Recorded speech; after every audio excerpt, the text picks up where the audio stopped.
Today we are going to discuss an important topic of Indian Evidence Act, that is confession. So confessions are discussed from section 24 to section 30. अगर हम definition की बात करें तो इस act में confession की कहीं भी लिटरल मीनिंग या डेफिनेशन नहीं दी है, उसे हम एडमिशन के अंडर ही रीड करते हैं, because admission is a genus and confession is a species of admission. Admission is a big part and confession is a small part of the admission. So confession की अगर हम meaning की बात करें तो meaning कहती है कि statement made by an accused admitting his guilt. कोई भी एक्यूज्ड अपने गिल्ट को अगर एडमिट करता है तो उस स्टेटमेंट को हम कन्फेशन कंसीडर करते हैं. सपोज ए ने बी का मर्डर किया एंड बी, और उसने ये कन्फेशन कर लिया कोर्ट में, इसने ये एडमिट कर लिया कोर्ट में कि हाँ उसने बी का मर्डर किया है, तो इन दैट केस उसे हम कन्फेशन कंसीडर करेंगे. अब अगर हम सेक्शन 24 देखें तो सेक्शन 24 कहता है कोई भी कन्फेशन जो हम इंड्यूसमेंट या थ्रेट या प्रॉमिस के थ्रू देते हैं उसे इररेलेवेंट माना जाएगा. Any confession caused by inducement, threat और promise will be considered as irrelevant. उसे इररेलेवेंट करने के लिए कुछ 5 कंडीशंस हैं. पहली कंडीशन ये है जो स्टेटमेंट है, that statement in question is confession. Second condition ये है मेड बाय एन एक्यूज्ड, उस कन्फेशन को एक्यूज्ड के थ्रू दिया गया हो. Third condition made to person in authority, जो भी पर्सन ऑथराइज्ड है लाइक पुलिस ऑफिसर या किसी को अगर उसने अपनी पावर डेलीगेट कर दी है दैट पर्सन, उससे दिया गया हो. और reference to charge against accused, कोई भी जो हमारा चार्ज है उसके रेफरेंस में दिया गया कन्फेशन, उस कन्फेशन को हम इररेलेवेंट मानेंगे अगर वो इंड्यूसमेंट, थ्रेट या प्रॉमिस के अंडर दिया गया है. क्योंकि कोई भी कन्फेशन को एडमिसिबल होने के लिए उसका मेन पॉइंट ही यही है कि उससे फ्री होना चाहिए, फ्री कंसेंट के साथ वो कन्फेशन होना चाहिए, ना कि डरा धमका के या प्रॉमिस के थ्रू. तो सेक्शन 24 यही बात करता है, अगर डरा धमका के, इंड्यूसमेंट, थ्रेट या प्रॉमिस के थ्रू कन्फेशन करवाया गया है तो उसे इररेलेवेंट माना जाएगा. अब हम बात करते हैं सेक्शन 25 एंड 26 की. इसको समझने से पहले just recall article 20 clause 3 of Indian constitution, जो कि ये कहता है सेल्फ इंक्रिमिनेशन की बात करता है, that accused or any arrested person shall not be compelled to give evidence against himself. किसी भी पर्सन को कंपेल नहीं किया जा सकता कि वो अपने अगेंस्ट एविडेंस दे. इसी प्रिंसिपल पर बेस्ड है हमारा सेक्शन 25 एंड 26. सेक्शन 25 कहता है confession to police officer will be inadmissible. किसी ने भी पुलिस ऑफिसर को अगर कन्फेशन दिया है तो वो कोर्ट में एडमिसिबल तभी होगा जब उसे मजिस्ट्रेट के सामने दिया गया हो. मतलब कि कोई भी कन्फेशन पुलिस ऑफिसर को दिया गया है तो वो इनएडमिसिबल होगा. सेक्शन 26 बात करता है पुलिस कस्टडी की. 25 में हमने बात की पुलिस ऑफिसर की, बट सेक्शन 26 बात करता है पुलिस कस्टडी की. कोई भी कन्फेशन जो कि एक्यूज्ड के थ्रू दिया गया हो पुलिस कस्टडी में वो इनएडमिसिबल है until and unless it is made in the presence of magistrate. कोई भी कन्फेशन इररेलेवेंट माना जाएगा अगर वो सिर्फ पुलिस कस्टडी में दिया गया हो. उसे रेलिवेंट होने के लिए वो सेम कन्फेशन मजिस्ट्रेट के सामने भी होना चाहिए, तभी हम उसे रेलिवेंट मानेंगे. मान लीजिए किसी ने कन्फेशन किया पुलिस कस्टडी में बट जाके मजिस्ट्रेट के सामने डिनाई कर दिया तो वो एडमिसिबल नहीं होगा. So for making any confession admissible it must be in the presence of magistrate. तो सेक्शन 25 और 26 यही बात करते हैं कि पुलिस ऑफिसर या फिर पुलिस कस्टडी में दिया हुआ कन्फेशन इनएडमिसिबल ही माना जाएगा. उसे एडमिसिबल करने के लिए वो प्रेजेंस ऑफ मैजिस्ट्रेट के सामने ही होना चाहिए. ये इसलिए ये सेक्शन का मेन पर्पस ही यही है क्योंकि ये माना जाता है, ये प्रिज्यूम किया जाता है कि पुलिस टॉर्चर करती है या फोर्सफुली कन्फेशन दिलवाती है, इसलिए उसे एडमिसिबल नहीं माना जाता है ताकि फेयर जस्टिस हो. इसलिए हमने ये प्रोविजन पढ़ा है कि कोई भी कन्फेशन मजिस्ट्रेट के सामने ही होगा तभी एडमिसिबल होगा. पुलिस के सामने या पुलिस कस्टडी के सामने उसे हम रेलिवेंट नहीं मानेंगे because it may be with threat और any kind of torture. Okay, now we will come to the section 27 जो बात करता है कि how much of information received from accused may be proved.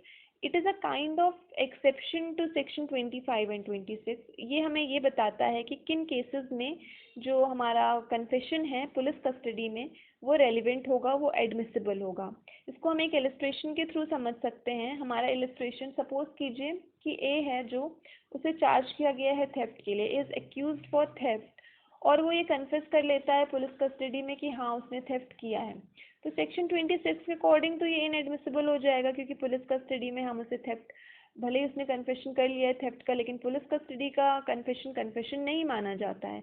लेकिन वो इसके साथ कि उसने थेफ्ट किया है, उसके साथ ये भी कन्फेस करता है कि उसने जो स्टोलन प्रॉपर्टी थी थेफ्ट के थ्रू आई थी, जो भी स्टोलन प्रॉपर्टी, उसने उसे किसी XYZ प्लेस पे हाइड किया है, एंड पुलिस जाके उस प्लेस से उस प्रॉपर्टी को रिटेन कर लेती है।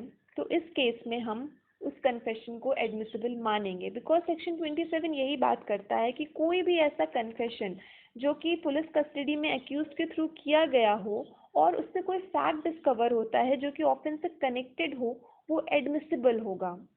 इसके लिए कुछ 5 एलिमेंट्स इंपॉर्टेंट हैं। पहला, person given information as to fact.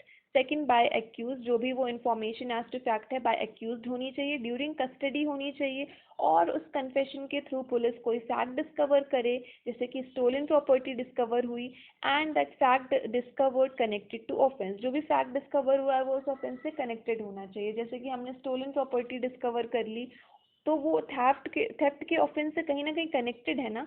तो यही 5 एलिमेंट्स हैं जो कि सेक्शन 27 के अंडर आने के लिए एसेंशियल हैं। तो कोई भी ऐसा कन्फेशन जो कि एक्यूज देता है पुलिस कस्टडी में, उससे कोई भी फैक्ट डिस्कवर होता है उस ऑफेंस से कनेक्टेड, तो वो एडमिसिबल होगा अंडर सेक्शन 27।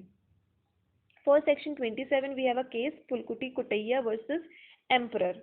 ये केस आप please go through this case, then we will come to the section 28। Section 28 बात करता है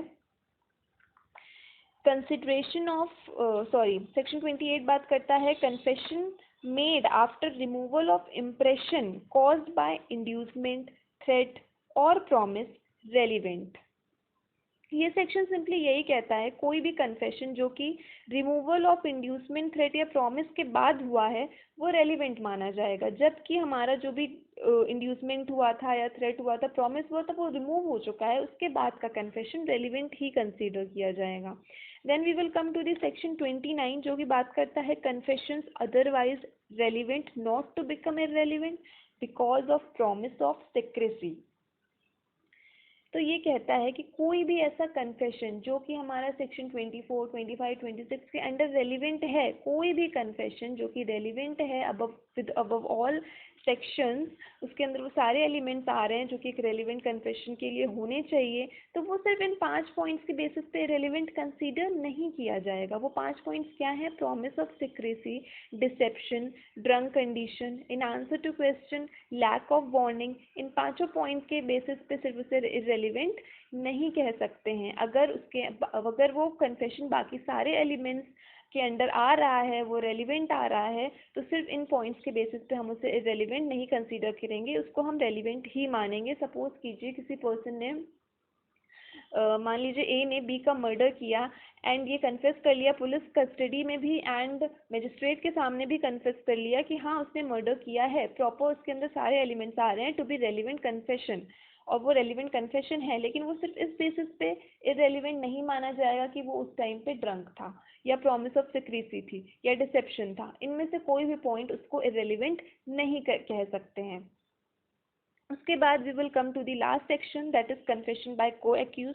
सेक्शन 30 हमारा बात करता है consideration of proved confession affecting person making it and others jointly under trial for same offence.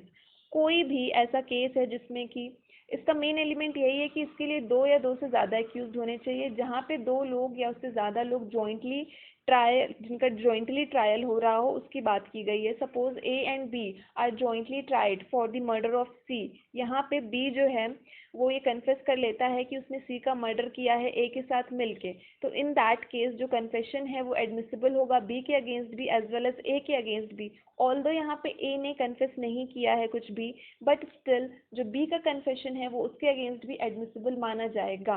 That is the confession by co accused. इसका एक बहुत ही लैंडमार्क केस है, that is Kashmira Singh versus state of MP, जिस case से हमें इसकी evidentiary value का पता चलता है। इसकी evidentiary value is a substantive evidence, but इस केस में कहा कहा गया था कि ये बहुत ही वीक एविडेंस है and used for corroboration. So Section 13 is a weak evidence used for corroboration. So that's